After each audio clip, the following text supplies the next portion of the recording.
Hey, what's up guys, Next Gen Productions here, back with another video, and today we will be reviewing the Samsung Galaxy Stardust.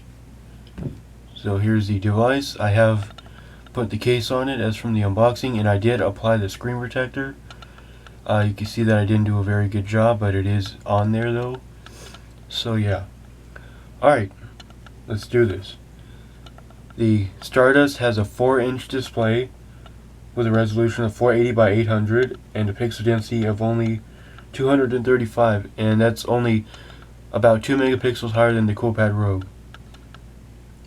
Alright, I'm still experimenting with my channel, so this review might not be the best, but I'm actually going to try not to read off of my notes. I do have notes on all my reviews, so I'll probably try to stop reading them because I know I do a pretty bad job of reading my notes, if you didn't already notice. So yeah, this review is going to be without notes, without much help of my notes. So I haven't done this for a while, but let's go ahead and take a look around the device and so on. Up top here we have the earpiece, then the Samsung logo right beneath it. Then over here we have your front-facing camera, which is 0.3 megapixels, and proximity sensor, and I forgot what other sensor it is, but proximity sensor is all I can tell you guys. 4-inch display, like I just said, 480 by 800. Down here we have your capacitive menu and back keys with a physical home button. And to let you guys know, there is no notification light that I have seen on this device. I was just seeing if I have any notifications to check, but no, there is no notification light whatsoever. Take off my case. And if you couldn't hear me that good in the beginning of this video, I said I was not going to read my notes. So this is like a raw review. Anyway, here's the back of the Galaxy Stardust. As you can see, it's smooth on the outside here, but has a textured pattern going down the middle. Let me see if I can... You can see right there, or well, hear it. Nice Samsung logo right there, but when you regularly hold it, here's how it will look. Here's your track phone logo to the left side, which is kind of odd. 5 megapixel autofocus camera and a speaker, and there is no flash with this device, which is a disappointment. Downside. At the top, we have your standard size 3.5mm headphone jack and a microphone. On the bottom we have the standard micro USB charging port and yet another microphone. Left side we have the volume rocker up and down. Right side we have the power button, which is really sunk in. When the case is off, you can barely make it out, and when you rub your finger across it, you barely feel it. You have to really like press your finger down almost to the point to turn it on. So if that makes sense to you guys. Let me put my case back on. But yeah, 5 megapixel rear autofocus camera, no flash. 0.3 megapixel front camera, which isn't too bad considering the price point. And I gotta say this right quick. I'm sorry, I might mess up in this video. I might be stuttering all over the place, and you might not be able to make out what I'm saying. So I do understand if you guys dislike this video, but I might go ahead and start making my reviews without any notes, because that's what I was doing a very long time ago. So yeah. Now platform. The Galaxy Stardust here runs Android 4.3 Jelly Bean, not KitKat or Lollipop, which is a little surprising. But this phone is meant for kids, and you can still download like all the latest apps, such as Instagram and all that, and Snapchat. This device has a 1.2 gigahertz dual-core processor. I cannot tell you what type of processor, simply because I cannot find anything about it. All I know right now, or for the fact, is that it's a 1.2 gigahertz dual-core processor. So I'm sorry for the inconvenience. Now storage. Let's go over here to storage, settings. more storage. The device has about 8 gigabytes of built-in storage, was around 3.81 gigabytes available. At least that's what my notes say here. The handset will support up to a 64 gigabyte micro SD card, which is pretty nice. Most phones I've reviewed only support up to a 32 gigabyte micro SD card, but this one can support 64 gigabyte micro SD card, which is a nice thing. But like I said, it can support a 64 gigabyte micro SD card. I'm just popping up off the back here so I can show you what's where the SD card goes. Here's the back of it. Where's the SD card? Right there. This is where your 64 gigabyte micro SD card will go. And now that we're on back here, here's the battery. The handset has a small 1500 mAh battery that is removable, as you can see here.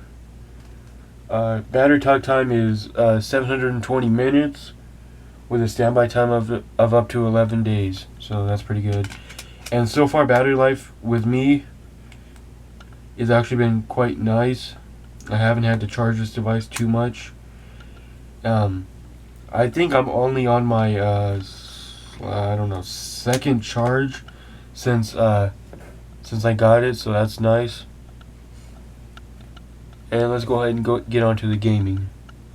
Actually, before we do that, let's go ahead and run a Quadrant. I have not downloaded Geekbench 4 simply because it's not compatible for this device, because it runs Android 4.3 Jelly Bean or some other reason.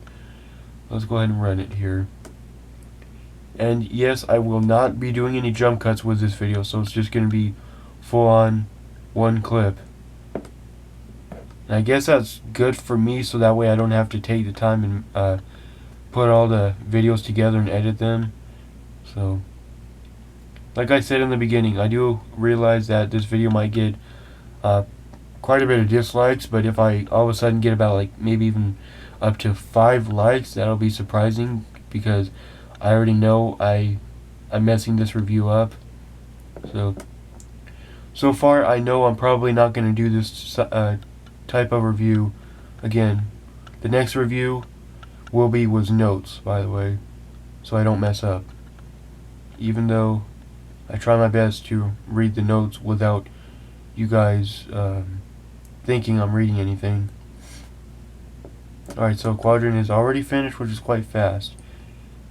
So, click yes. So the score, 5,781.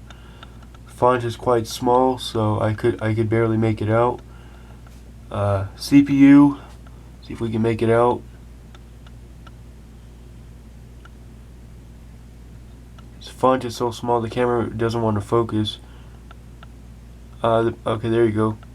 CPU is 16,028 with a memory of 2,800. And if we go ahead and compare to the last test that I ran, I took a screenshot of it. Let me go ahead and find it. Here's the last test that I ran, and it ran 5,521. And let me see here. I already forgot. Did it score higher this time? 5,781.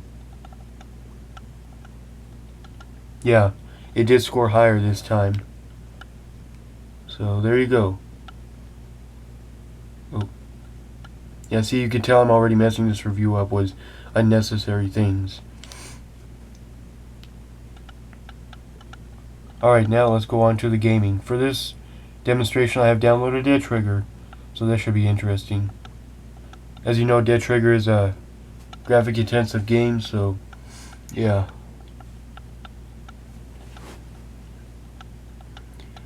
And can anyone, while this is doing its thing, can anyone tell me how to make my camera not be red? As you can see, it's sort of red. It does that quite a bit. Oh, sound is off. Hold on.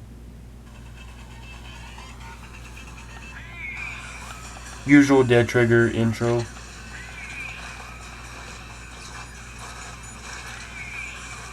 It is not on full volume, just so you know. I don't want to distract my mother with this game, you know, with the sound. If she's watching television. No, we cannot skip it. I thought we could. But it's over anyway.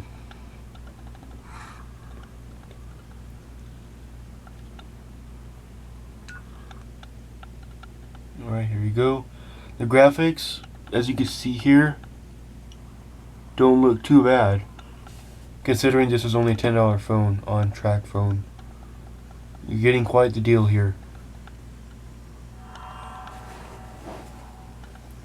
Alright, let's go ahead and play it. Now, for this demonstration, I'm going to look through the camera screen only.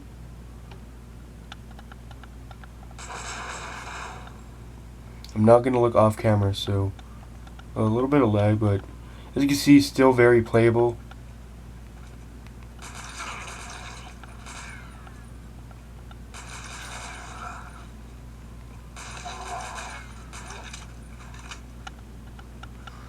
Honestly, this probably is not a game that I would keep, because I'm not into, come on, shoot, because I'm not into this type of stuff.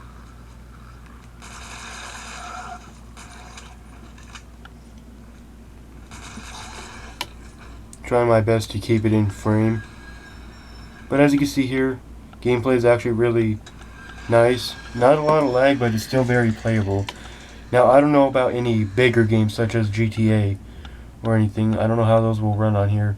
I would try it instead of, you know, Dead Trigger or any other game, but I don't have money on my Google account to download it. Went back home, boom, pretty fast, which is what we like to see on devices like this.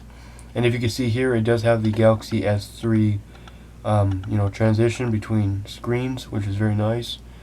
And some of you guys might not care, but this wallpaper is courtesy of Backdrops. Go download it. They have some super cool wallpapers.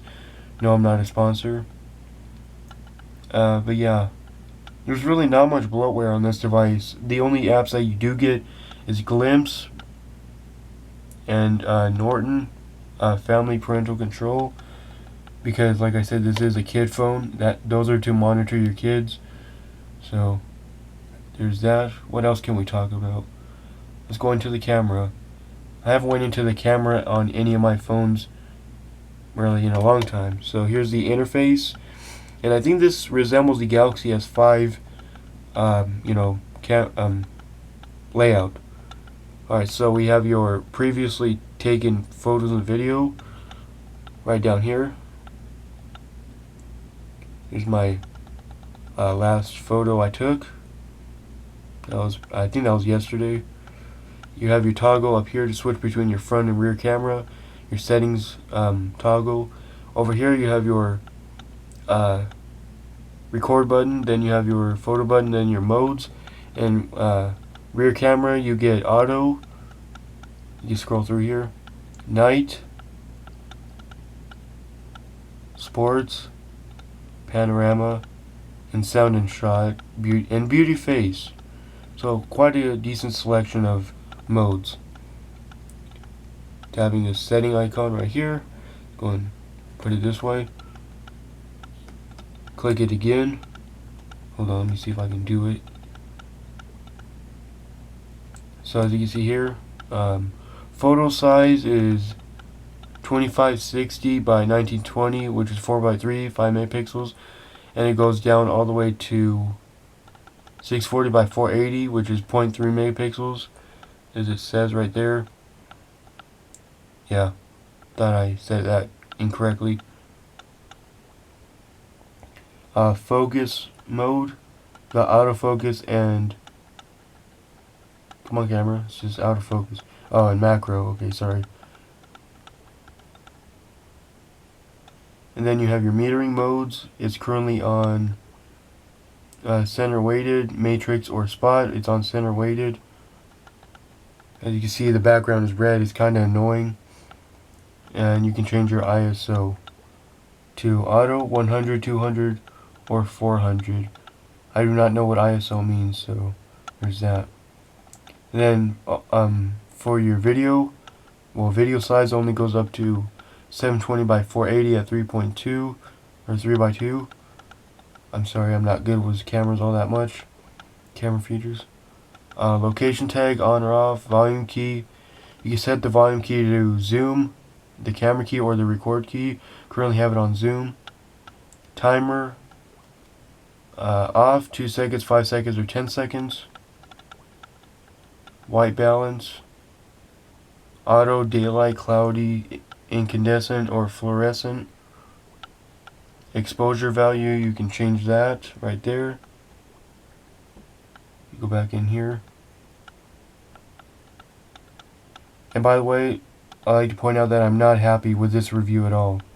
So the next one should be a lot better, hopefully. Guidelines. Oh my god, come on. Guidelines on and off, on or off. Contextual file name on off. And that's about it. And let me go back in here really quick. Sorry, didn't really mean to go all the way home. Take a picture by going like this.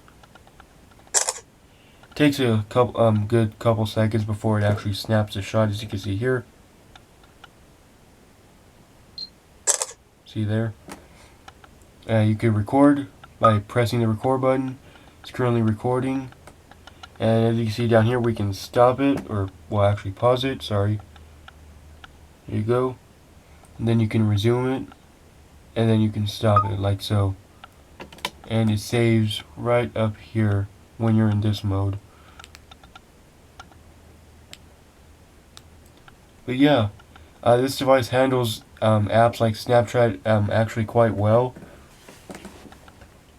So as you can see here, it's already loaded.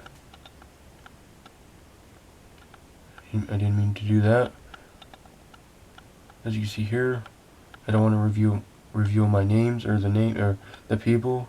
Here you go. Runs actually smooth, but actually as of right now, it seems that the CoolPad might run smoother than this device, which is a shocker. But it's pretty decent for Snapchat. You have your widget here for the active applications. This is a 3G device, 3G only device, so there's no 4G or LTE with this device because this is meant for kids. There is no S-Voice with this one. You cannot double click the home button to activate it, as you can see here. Nothing, no S-Voice, not in the app drawers, not to be found. The S3 has S-Voice. The S3 and above. S3, S4, and S5, S6, and S7 all have S-Voice. I know for a fact the S3 and S4 does. And this one does not have Smart Stay, unlike the Galaxy S3. The only thing that this thing shares, like the Galaxy S3, is just the screen animation here. Typically the only thing that it shares between the S3. And I have found this device to resemble the Galaxy S4 Mini, as well as the previous two devices that I mentioned in the unboxing, the Exhibit and the Avant. So during the time that I've had it, it really resembles the S4 Mini. Most of you guys might not think so, but I think so. Here's some of the default wallpapers that it comes with, to give you an idea here. You have your standard track phone one. Then you have your S4 wallpaper right there. As you can see here, S4, S4, S4, S4. I'm not too sure which one that's off of. Galaxy Avant, Galaxy Light, Galaxy S4 again, and I'm not too sure which one that's off of. But as you can see here, this thing shares the same wallpapers as some of the better competitors. Obviously the S4 is much higher end. S4 has a flash, higher megapixel camera, probably 16 gigabytes of internal storage. Here's the notification panel. This thing does not have a light sensor, so you have to automatically adjust your brightness right there. There's no auto brightness with this one. You have your toggles for Wi-Fi, GPS, sound, auto rotate, Bluetooth, mobile data, blocking mode, power saving, airplane mode, and sync. And you can change them by going up to to the 4 cubes right here, and there you go. Well, actually, that's a quick look of them. You can actually edit them by going to the pencil icon, and there you go. You can see there, brightness adjustment from the notification panel.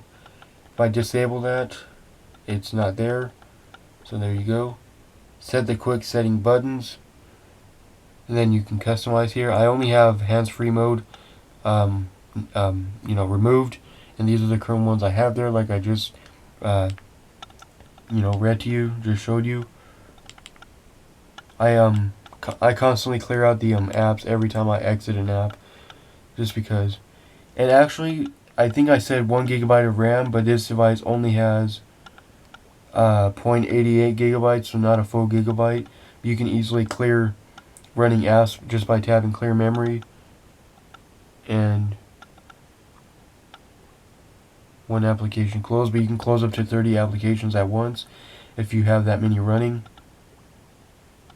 Here's your downloaded tab, currently what I have downloaded, and clear defaults and all that good stuff. So yeah. Let's go ahead and see if it has any emojis, because I'm pretty sure you guys would like to know if it has any. I'm currently running the Google keyboard. The stock keyboard isn't bad, but I prefer Google keyboard over the stock one. And for emojis, this device only has these. Pretty weird. As you see, these aren't the standard emojis. So yeah, there's that.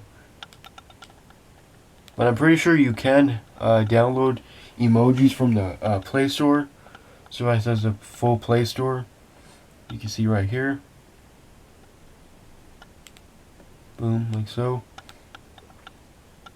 Speaker quality is actually really nice. Well, why did I just say that? I don't even know how it sounds. I just lied to you. I'm sorry. But let's go ahead and, find a video to play. Hold on, I'm just currently looking for one. I know you guys are probably saying, well, anyone will do. Anyone will be fine. But let's feature this guy. Full volume. There's never a wrong time to fall in love. You just have to want it. Smart. Sorry for that ad.